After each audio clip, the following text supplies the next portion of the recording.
Thank you. Good afternoon, everyone. Excited to be here today. Today I'm going to talk about composable architecture.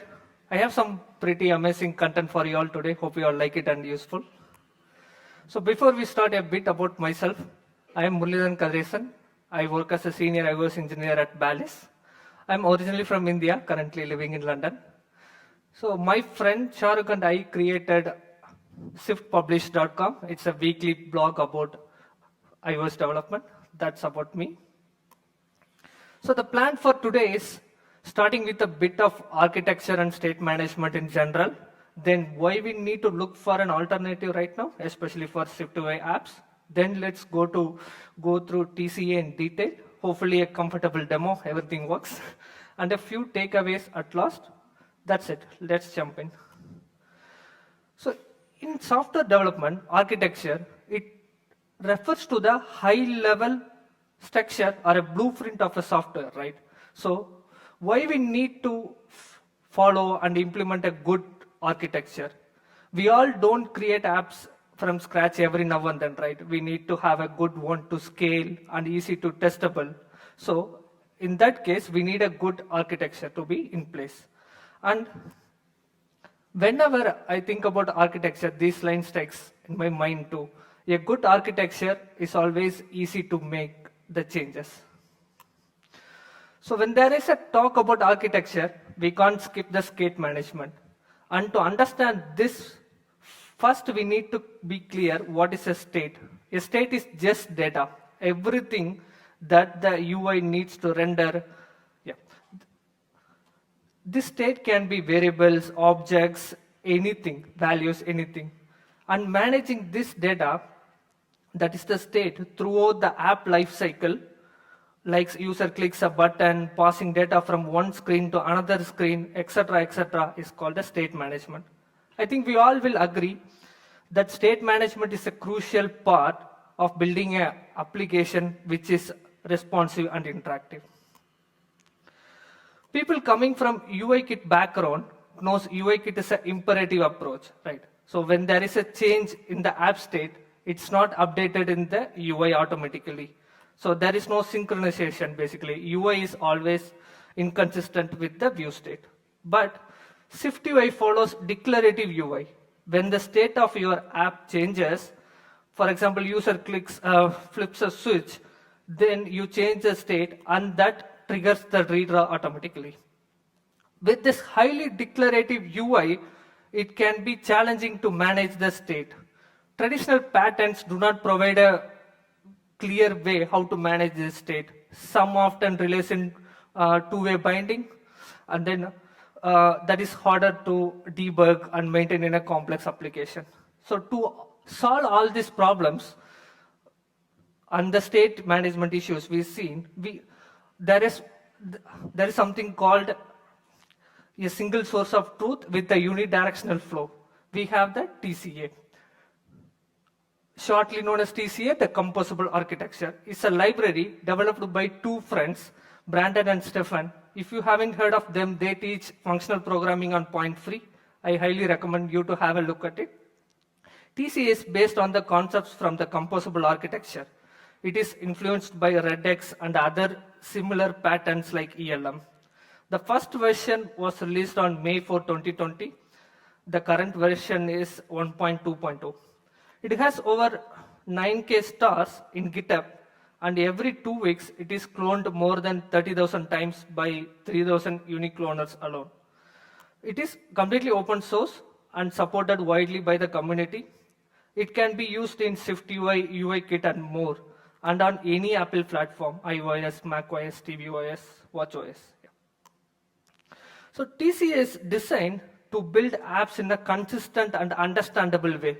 We can able to predict the path and we can able to debug easily. So also with composition and testing and ergonomics in mind, these three are the important parameters. The state of the app is created and managed by a single source of truth, which was the problem we see a little bit back on the state management. Whenever the view requests some things or triggers an action, it is received by the store and the state is mutated and it is automatically listened back by the view. So here it is a unidirectional process, and the store is the single source of truth. To implement a future in TCA, we need three main types: a state, an enum, and a reducer, followed by a side effect, and lastly a store, which combines all the rest others. So let's see one by one in detail. A state is a type that represents the state of the future. All the state, that is the data which drives the UI. Typically, but not always, is stacked. Action is a type for all the actions of the future. Button clicks, something, a notification come, everything. This is always an enum. So reducer, this is the final requirement to create the future. These are pure functions that take the current state and an action as input, and it adds what are the business logic we need to do, and it will return a new state accordingly. It also has a side effect, so which we will see. So TCA provides a way to handle side effects such as network request in a controlled and a testable manner. So this is the work which is typically async and needs to communicate with the outside world. Effects are triggered by specific actions, and sometimes they can trigger the other actions as well. A store is the central component that combines the state, actions, reducer which we've seen, and it is also responsible for the executing actions and invoking reducers and managing the state of the application. Okay, it's time for some action. Let's see what are the blocks we have seen so we can able to see with the example.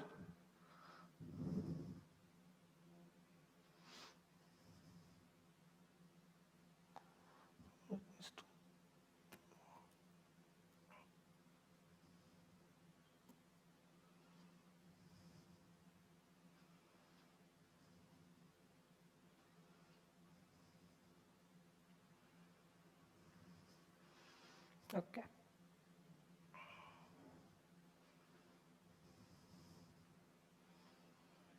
So I got a SwiftUI project open for us to this demo. It's called the GitHub API client. Simulator.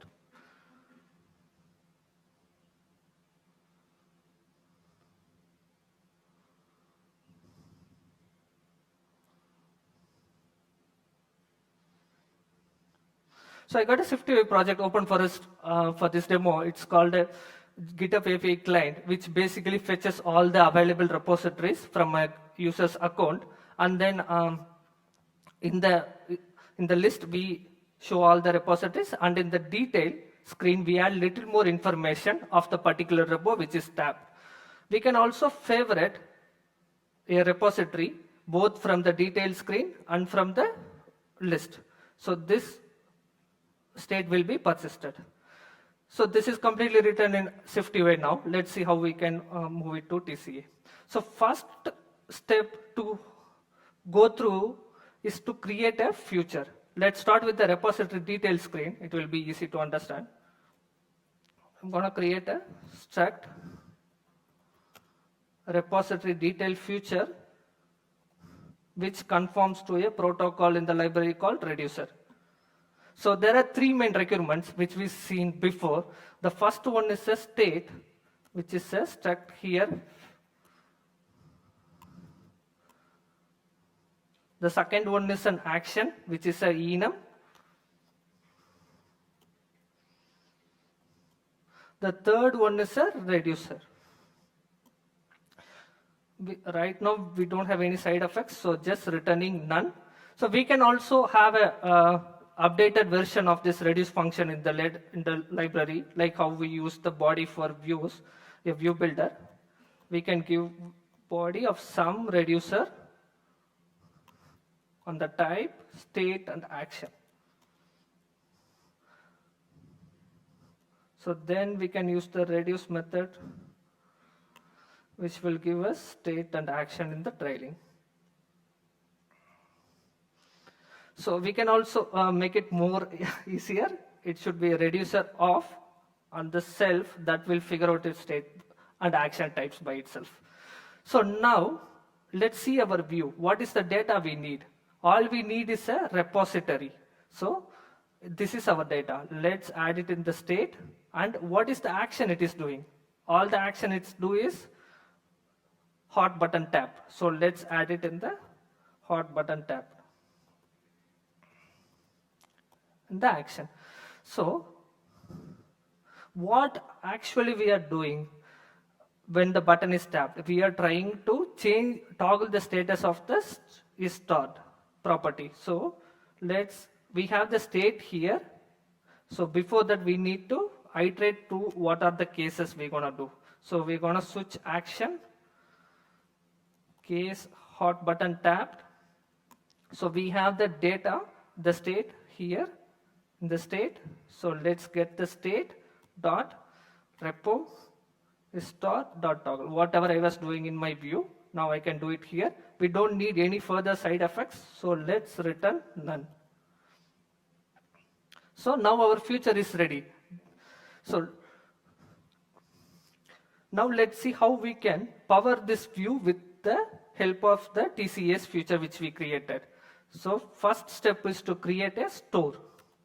Let's create a store of the type of our futures state, our futures action. We can make it more better. So we're gonna use store of our future. So it's going to figure out by itself.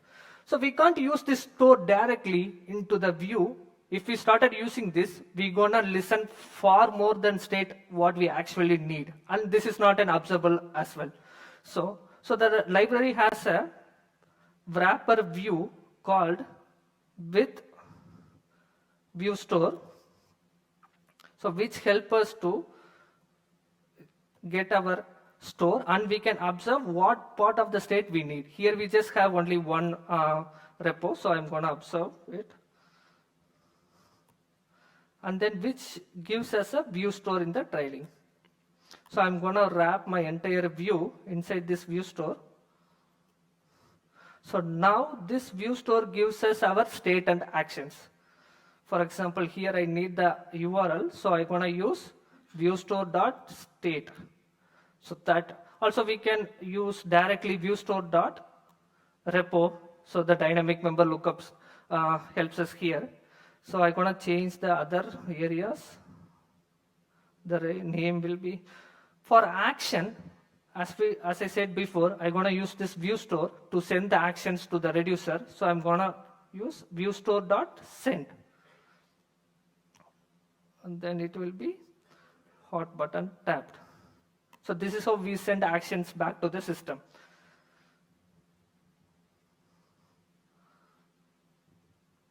Fixing the other issues.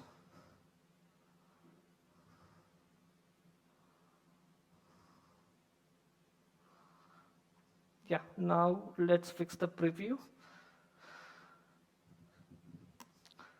So whenever we are creating this store object, we can mention the initial state. That gives us more flexibility to directly deep link somewhere, or this is a state I want my view to start with. So let's create a store here. It is the type of repository detail future dot state. I already have some mock data, so I'm going to use it here for the purpose of preview. And in the closure, I'm going to create my detail list feature. So this is how we initialize the store. We're going to give what is the default initial state we're going to start. And in the reducer closure, we're going to give our reducer feature. So now let's see, silence the warning for a bit. And see our preview so happy.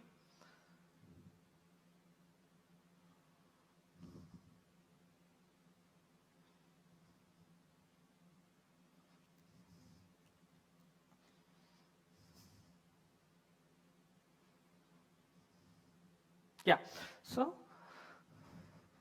we have created our future for this particular view, and we have used our store, and with the help of the view store, we are accessing our state, and then we are invoking our actions. So now Next, move to the next part. We have done for the repository detail. Let's move to a repository row. Here also it is pretty same. We have the repo, it's the data, and the action will be the hot button tab. So I'm gonna use the same store which I created before.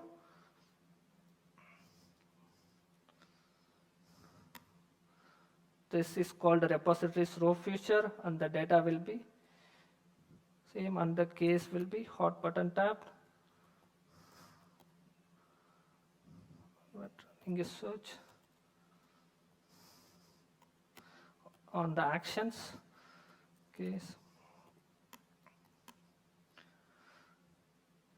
So this should be state.repo is dot toggle. So we'll return a none effect since I don't need any effect, so that's it. So the similar way, now we're going to create a store here. Should be store of my future, which I create a repository row feature.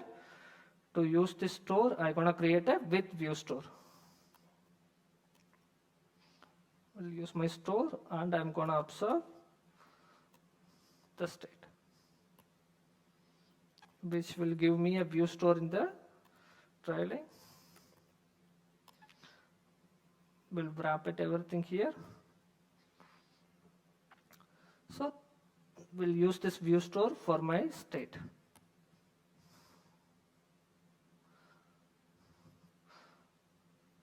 For the action as we've seen here, I'm going to use viewStore.send hot button tab. So other places and lost. Let's fix the preview. Now we have created our repository row features. So repository row features state with the initial value.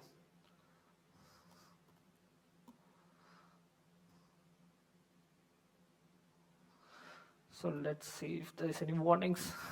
Let's silence this for a bit.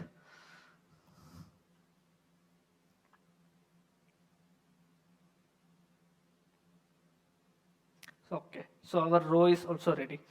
So this is how we create composable domains so that our child domains are separated and it can be easily maintained. So let's move to the list part.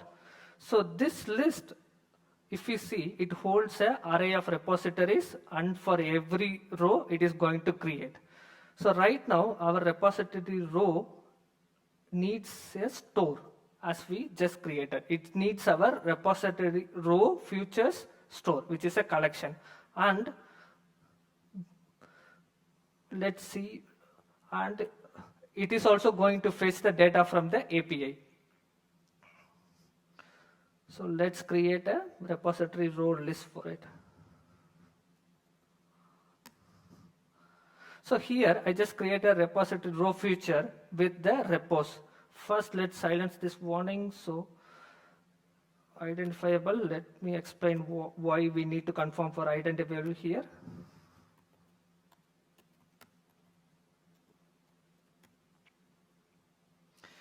So as we've seen here, for our repository row, we need a collection of child's domain. The library has come up with something called identified array of, so which is similar to the plain arrays. What is the difference here is, instead of using the indexes, here we are using an ID. So this is more powerful when operating over the collections here. So it needs to conform to our collection of states, has to conform to identified array of, and then this is our data which we needed for our repository list. And then I have created two actions. One is fetch repos to fetch the data from the server, and once it is fetched, we're gonna use the data to feed back to the view. And whenever we want to create, right now we created two child domains. To have these two child domains to be constructed in the parent, we need to have defined their state and actions. That's what we have created. The child domain state and the child domain's action. So now we have our fetch repos. Here we are not going to return none because we have a side effect like fetching the data from the API. So I'm going to use an effect called run. So which will gives me a send. So I'm going to use await send. So this effect fetch repos going to invoke the other effect called repo response. I'm going to use the repos response. And here, this library also has a sub-library called dependencies, which is very useful if you want to maintain dependencies and to have a better control over them. So I have created a repository client dependency, so to fetch the details from here. Yeah. So you can also use live values, test values, and preview values to keep them separate, and it is easy to testable. So I have created a repository client dependency. Let's add it in our list using @dependency.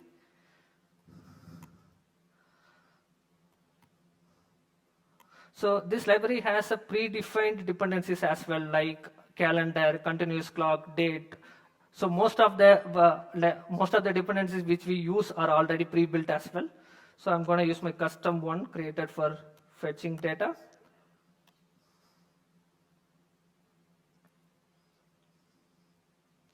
So now let me use this dependency to fetch the data. Repository client.repos. So now this effect, once it fetches the data, it will trigger the next effect, which is repos response. So I can't use the plain types repositories directly because I need to create array of repository rows future state. So I'm gonna do a typecast. Let me get a repo states here in the repos. Repositories row futures dot state. Init with the repo. So now I'm going to create a identified array to assign to the state. State dot repos equal to identifiable array. The unique elements will be the repo states which I created. So with the data which I received from the API, I have created my child domain state, and I don't need any further effects, so I'm just returning none here. So our list feature is ready. We have a dependency. We create a dependency, and then we fetch the data, and then we passed it to another action. The final place is we have our case for the child domain and action. To create the child domains in a better way, the library also has a operator called for each. So the first one is a case path of the state. So this will be the repos. In enums, we don't have what structures have for case path. So the library also built to iterate over enum called case path, which are the similar to what key paths does for struct. So we can use a /action and then repo ID. Yeah.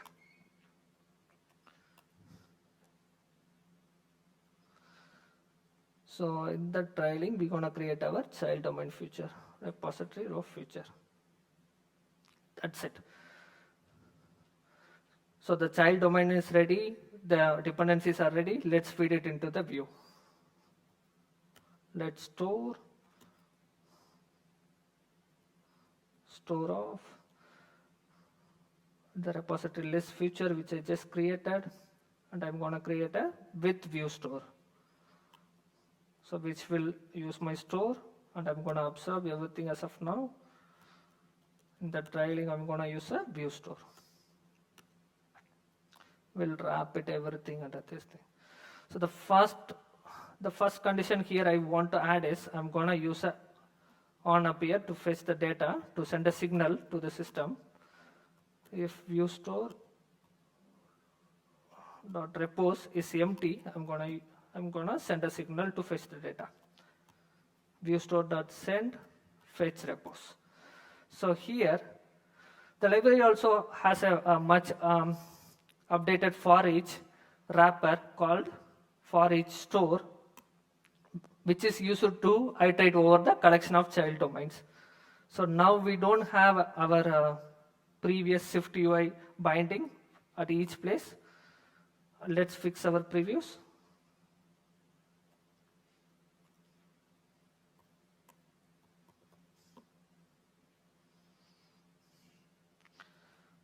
with the list view futures initial state. Just going to give some empty array and it will be there. So now let's see if there is any more warnings. Let's silence this for a bit.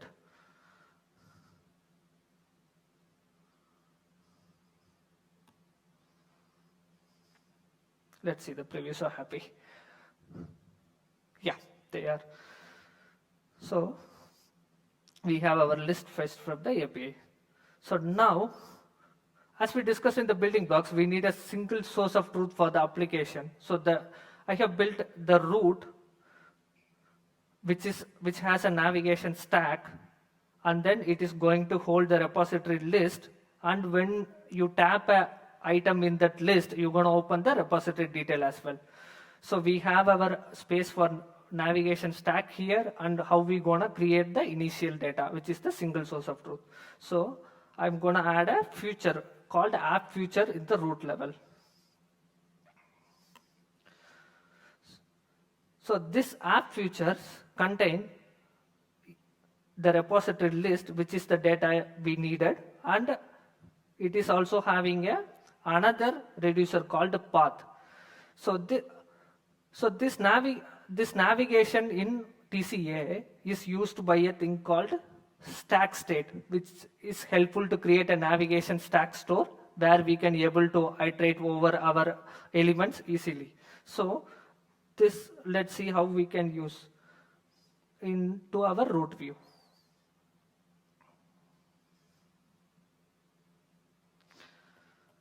Navigation stack store.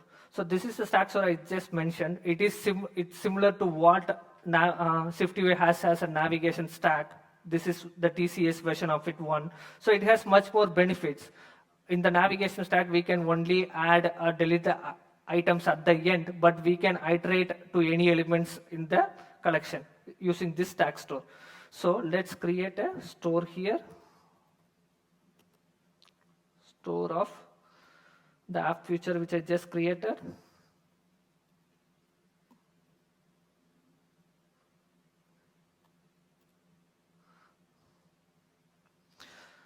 Okay, so let's fix our previews.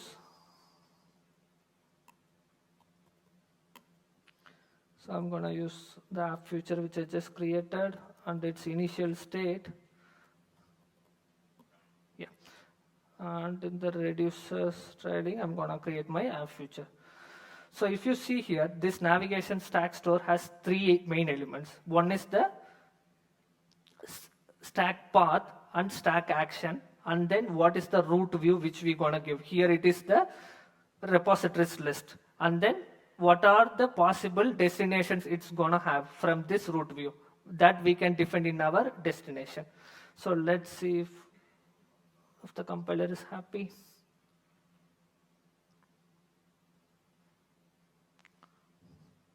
So there will be only one navigation link missing here. Once we tap on the repositories row, let's add a navigation link here.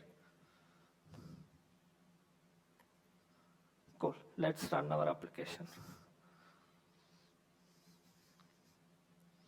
So now we have completely changed whatever we had previously with TCS store. You can able to navigate here, and once you tap your favorite, the state will be maintained. So if you see the difference between the previous view and which we had, we just created the store, and with the view store, rest everything is the same whatever we had with the pure vanilla SwiftUI. Let's see a quick test how we can see the exhaustive testing TCA provides.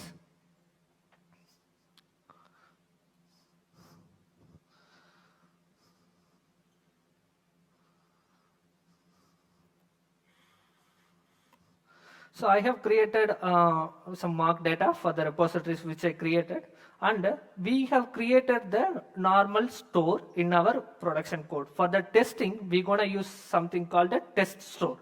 So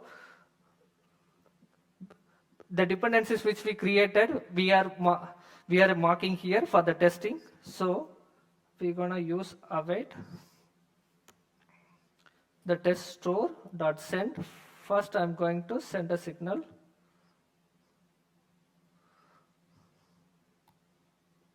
fetch repos. So what I'm going to test is once I send this signal, what is the updation in my state is happening and what are the actions it is invoking. So I'm gonna receive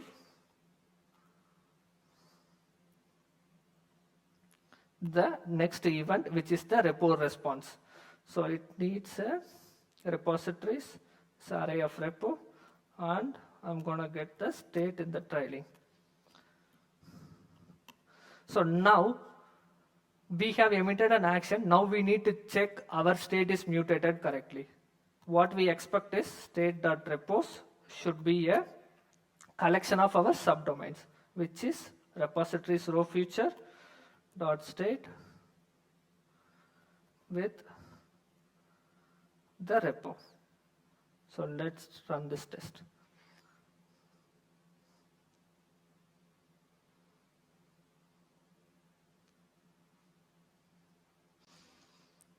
Okay, it is running.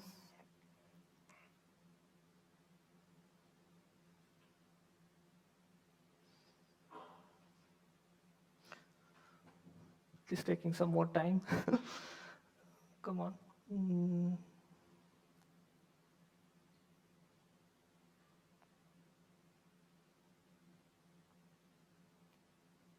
Okay, it is still running. So we can able to see the actual difference. It will print out what is the state exactly changed here and what is the expected. Let's try to see. It is still running. Just a second.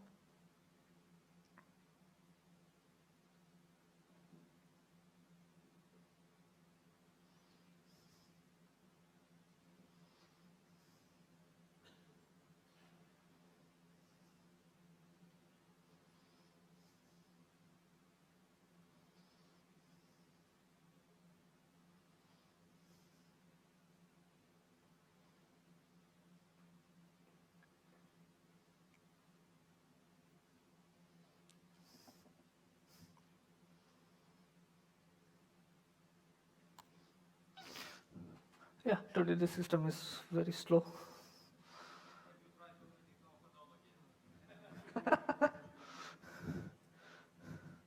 Xcode.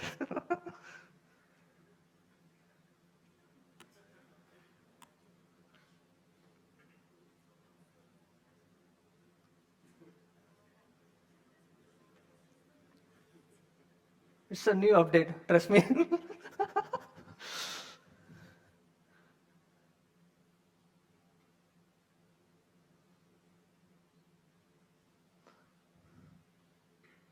Come on. Okay. We'll succeed testing.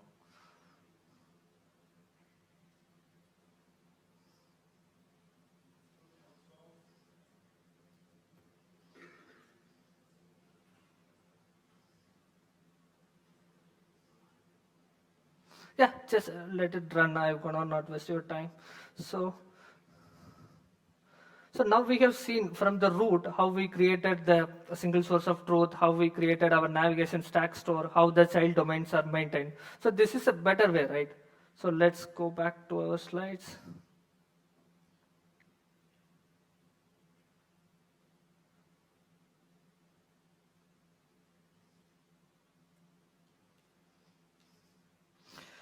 So now the takeaways. TCA gives us a simple understanding how we can project the flow, how we can have a better understanding of what's happening. So if you declare what is your data in the state, and if you declare what is your actions in the action, so we know a clear understanding of what is the viewer, what is this particular logics are happening. So it is definitely a lifesaver for a larger teams or larger application. And TCA is the one, as far as I know, it is created for, especially for SwiftUI, keeping in mind. There are a lot more. We have just seen the basic understanding. We have more properties and we have more extensive way of using and getting benefits from the library. So feel free to go. They started a tour on TCA, so it gives a better understanding with the recent update, what's happening. So there is a dedicated Slack channel, so where we can discuss and ask our questions. The support is there. So I have created a extensive demo of what I just shown in my GitHub page. So where it shows what is the difference with the vanilla SwiftUI and TCA, SwiftUI, you can go through and have an initial understanding better. Yeah. So I'm also planning to publish a series of articles on TCA. So stay tuned to my blog. Thank you. Any questions? Thank you.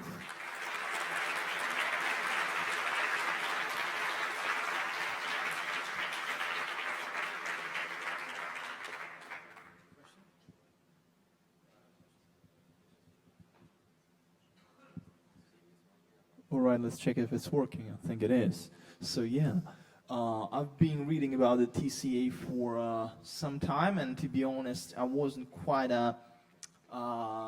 let's say, excited about it, because one thing, it seems, at least to me, that you have to split the code into multiple chunks, and the things that has to go together will end up splitting by this enum of the feature, or which reducer to use, and which action to use. And let's say you have to run this enum once for one thing, then you have to repeat the same code again and again. So is that true that you have to use one reducer for the one state for the whole app, or can you somehow compartmentalize those states? And let's say you have multiple features of the app, and you have one state which is pretty small, then you have another state which is also quite small, and so forth. That's the main question. I didn't go with the TCA mainly because of this fragmentation, and this sort of fragmentation is a target for merge conflicts when you have more than like 2-3 developers working on the same feature, because they end up editing that file. How would you solve that problem? Okay, so there are a lot of points here. The first thing is, it has a single source of truth. That means you are creating the app feature which you've seen. You may have 50 features in the app, but at the particular screen is visible, you are not going to use all the 50 features. So if you start using all the 50 features at once, there is a memory warning, there is something wrong happening, right? So that particular state which you are creating, if it is efficiently managed, and the others, the child reducer which we create, so we know the flow correctly. So the last point which you added is when 3 developers are working on the same features. So we came from a long time where we had the storyboards and multiple people are working, we have a lot of, this is not going to have that much problems, and we know which cases or which actions particular people are changing. And the good addition which I've seen in this is a side effects. So how we are understanding what we are changing and how that action is invoking the other one. So each action which has a side effect, we can able to understand what is happening next. So it is easy to debug. If you just put print changes, it will print you what was the state before and what was the state that is mutated. So I think it is very easy to understand and debug in such a way. Yeah. Hopefully it answers. So just one question, can you somehow modularize this? Let's say you have 5 features in the app, different screens, and which are completely independent or semi-independent. Can you have like one package which has one store and that sort of screen set, then you have a second package as a second set so that it doesn't grow that big? Or that's impossible with this architecture? Yeah, so the website which you see in the Swift published, me and my friend created with Swift.